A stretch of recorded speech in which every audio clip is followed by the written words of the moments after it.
이 시간 성경책을 꺼내서 요한일서 1장 9절 말씀을 펴보도록 하겠습니다. 오늘의 말씀은 요한일서 1장 9절입니다. 우리 한 목소리로 함께 읽어보겠습니다. 시작! 그러나 우리가 죄를 고백하면 그분은 우리를 용서해 주실 것입니다. 그분은 옳은 일만 행하시는 분이시기 때문에 우리는 그분을 믿을 수 있습니다. 그분은 우리의 모든 잘못을 깨끗하게 해주실 것입니다. 요한일서 1장 9절 말씀. 아멘! 제목도 한번 읽어볼까요? 시작! 믿음 클리닝!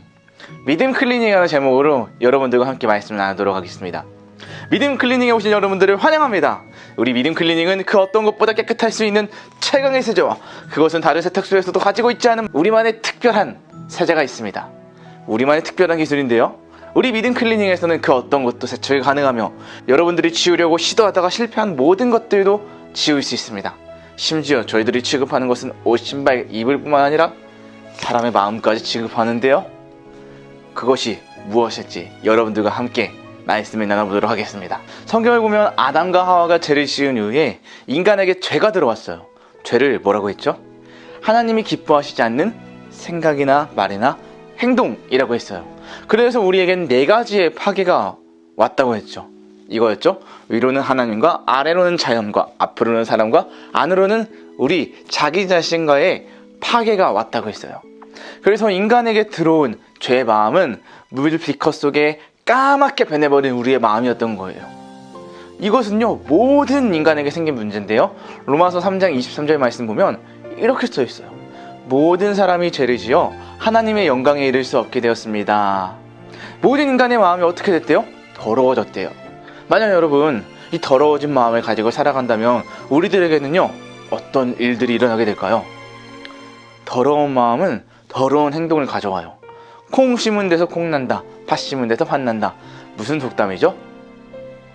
이것은 우리가 어떤 것을 밭에다가 심었느냐에 따라서 그 열매가 난다는 거예요.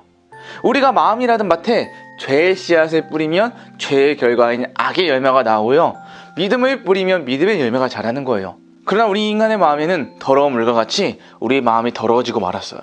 그래서 우리가 만약 착한 행실을 그리스도인다운 행동을 하기 위해서는 우리는 행동이라는 열매를 바꾸기 이전에 우리 먼저 우리의 더러워진 마음밭을 깨끗하게 해야 되는 거예요. 그런데 문제가 있어요. 사람들은 옷이 더러워지면 어떻게 하죠? 세탁기에다가 더러운 옷을 넣고 세제를 넣고 세탁기를 켜죠. 그리고 빨래를 해요. 그러면 더러웠던 옷들이 깨끗해져요. 그러나 가끔은 어디선가 얼룩이 묻어와서 그것들을 지우려고 하는데 빨아도 지워지지 않는 것들이 있어요. 저는 이렇게 여러분들 앞에 옷을 입지만 하얀색을 입지 않잖아요. 교회에서 예배 현장에서 드릴 때는 정장을 입고 예배드리면 흰색 와이셔츠를 입는데 저희 부모님은 흰색 와이셔츠를 사주지 않았어요. 흰색 옷을 사주지 않았어요. 왜냐하면 흰 옷을 입으면 꼭 하루 만에 더러워지거든요. 그러면 저희 어머니가 흰 옷을 가지고 냄비에 넣고 뜨거운 물에 삶아요. 근데 삶아도 지워지지 않더라고요. 그래서 부모님은 저에게 흰옷을 사주지 않았는데요. 만약에 여러분들의 부모님도 흰옷을 삶고 빨고 해도 얼룩이 지워지지 않는다면 어떻게 할까요? 옷을 버리겠죠. 그리고 새 옷을 사주실 거예요. 강도사님이 하고자 하는 말은 이거예요. 우리가 빨아도 지워지지 않을 때에는 우리가 어떻게 해야 할까? 인간의 마음은 빨아도 지워지지 않는 얼룩이 있어요. 그것은 바로 죄예요. 죄는요, 우리 마음에 세제를 넣는다고 해결되지 않아요. 우리 마음에 세제를 넣을 수가 있나요? 세제 넣어서 먹으면 죽어요. 그러면 하나님이 계시는 곳이 아니라 우리가 하나님 나라에 있을 수도 있어요. 그렇다면 우리는 어떻게 하여야 죄로 인해 더러워진 마음을 깨끗하게 할 수 있을까요? 강동사님 따라오겠습니다. 새로운 옷을 입는 것이다. 새로운 옷을 입는 것입니다. 그런데 이게 어떻게 새로운 옷을 입는 게 되는 것일까요? 그것이 바로 오늘 우리가 읽어봤던 요한일서 1장 9절 말씀이에요. 그러나 우리가 죄를 고백하면 그분은 우리를 용서해 주실 것입니다. 그분은 옳은 일만 행하시는 분이기 때문에 우리는 그분을 믿을 수 있습니다. 그분은 우리의 모든 잘못을 깨끗하게 해주실 것입니다. 요한일서 1장 9절 말씀. 아멘. 뭐래요? 우리가 죄를 고백하면 하나님의 용서를 받을 수 있대요. 용서를 받기 위해서는 우리의 마음이 깨끗해지기 위해서는 우리의 죄를 고백하려고 하는 거예요. 다르게 말하면 예수님을 믿는 거라는 거예요. 예수님을 믿으면 더러워진 우리 마음이 깨끗하게 될 것이라는 사실이죠. 그런데 중요한 게 있어요, 여러분. 우리가 예수님을 믿는다는 것은요, 우리 안에서 살게 되는 문제가 아니에요. 우리가 고백하면 그냥 용서를 받는 게 아니라 우리가 예수님께 죄를 고백하고 예수님을 믿으면 예수님이 우리 마음에 들어오셔서 예수님이 우리 안에 오셨기 때문에 우리의 마음이 새롭게 되어지는 거예요. 그래서 믿음이라는 건 내 안에서 나오는 게 아니라 외부에서 오는 거예요. 바로 예수님이 제 마음 안으로, 우리 마음 안으로 들어오는 것이죠. 그래서 우리가 새 옷을 입는다는 것은 더러워진 마음을 빨고 세탁하는 게 아니라 새 옷을 예수님께서 덮어주시는 거예요. 그래서 강도사님 따라 보겠습니다. 믿음이란 새로운 옷을 입는 것이다. 믿음이란 새로운 옷을 입는 것이고요. 또 따라 하겠습니다. 믿음이란 예수님이라는 옷을 입는 것이다. 믿음이란 예수님이라는 옷을 입는 것입니다. 우리의 더러운 옷을 다 버리고 예수님의 옷으로 입는 거예요. 말씀을 마치겠습니다. 우리는 매일 새로운 옷을 갈아입고 살아가요. 왜 그러죠?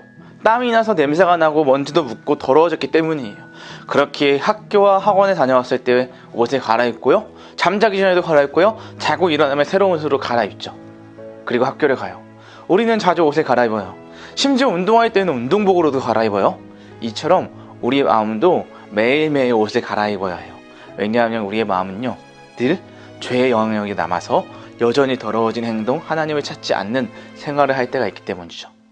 우리가 새 옷을 입는 것처럼 우리 마음에도 예수님이라는 옷을 날마다 갈아입어야 해요. 예수님이라는 옷을 입지 않으면 단 하루도 죄의 공경에서 이겨낼 수 없기 때문이죠. 그렇기에 우리는 말씀과 기도를 통해서 하나님을 가까이 하며 예수님의 옷을 입는 거예요. 예수님을 우리의 마음에 모시는 거죠. 예수님이 우리와 함께 하실 때 우리는 승리하는 삶을 살 수 있기 때문이에요. 바라기는 여러분 마음에 예수님을 모시고 살아가길 바래요. 예수님을 마음에 모시고 살아갈 때 더러워진 우리의 마음이 깨끗해질 수 있고요. 믿음만이 우리의 더러워진 마음을 깨끗하게 할 수 있는 하나님의 방법입니다. 할렐루야. 아멘. 기도하고 말씀 마치겠습니다. 사랑하는 하나님 아버지, 감사합니다. 오직 예수님의 믿음으로 더러워진 마음이 용서받을 수 있다는 것을 배웁니다. 우리 안에서 우리가 그 죄의 문제를 해결할 수 있는 것이 아니라 우리가 우리의 죄를 예수님께 고백하고 우리 예수님을 믿을 때 예수님이 우리와 함께 해주셔서 새 옷을 입혀주시며 더러운 죄를 용서해 주신다는 것을 배웠습니다. 하나님, 우리의 잘못들을 주님께 고백하오니 하나님과 친밀하게 생활하지 않았던 이런 우리 죄들을, 그 하나님의 말씀에 순종했던 우리의 마음을 주님 고백하오니 용서하여 주시옵소서. 예수님, 우리 마음에 들어와 주시옵소서. 감사드리며 예수님의 이름으로 기도드립니다. 아멘.